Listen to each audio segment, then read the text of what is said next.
Hi friends, good morning everybody. ఏంటి అనుకుంటున్నారో, హెల్తీగా మంచి ఐరన్ ప్రోటీన్ ఉండే సజ్జలు లేదా గంటలు అండి ఇవి. వీటితో పాటు లడ్డూలు ఎలా చేద్దామో చూద్దామా. వీటితోటి చూడండి, మంచి గంటలు లేదా సజ్జలు అనేది తీసుకోవాలి. వాటిని ఒక నైట్ అంతా బాగా సోక్ చేయాలి. మనం ఈవినింగ్ లడ్డూలు ప్రిపేర్ చేయాలంటే అది నైట్ నానబెట్టి మార్నింగ్ ఆ వాటర్ అంతా పంపేసి ఇలాగా ఆరబెట్టుకోవాలండి. అది ఇన్సైడే ఆరబెట్టాలి, ఎండలో అది కాదండి.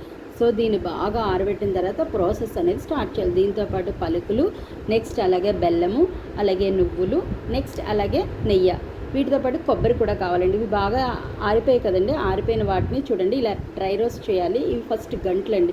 తర్వాత అలాగే పలుకులు, అలాగే నువ్వులు కూడా డ్రై రోస్ట్ చేయాలి. చూడండి, వీటికి కావాల్సిన గంటలు, నువ్వులు, కొబ్బరి చెప్పాను కదండి, దాన్ని కూడా జస్ట్ డ్రై రోస్ట్ చేయాలి. పలుకులు, బెల్లం, వీటిని ఒక్కొక్కటిగా మిక్సీలో వేసుకొని ఫైన్ పౌడర్గా చేయాలండి. చూడండి, ఫస్ట్ గంటలు వేయాలండి. ఈ గంటలు మెత్తగా అయిపోయిన తర్వాత మనం దీని తర్వాత ఒక్కొక్కటిగా వేయాలి. అన్నీ వేయాలి కానీ బెల్లం వేయకూడదు. బెల్లం లాస్ట్లో వేయాలి. ఇవి తినడానికి ఎలా ఉంటుందంటే కొంచెం రవ్వగా ఉంటుంది. అదే రవ్వ లడ్డు టైప్లో ఉంటుందండి. టేస్ట్ మాత్రం అల్టిమేట్ అండి.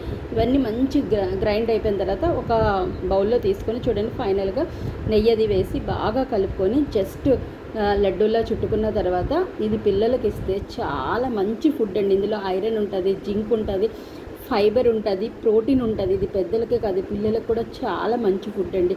సో నచ్చితే లైక్ చేయండి, షేర్ చేయండి, సబ్స్క్రైబ్ చేయండి. Bye friends.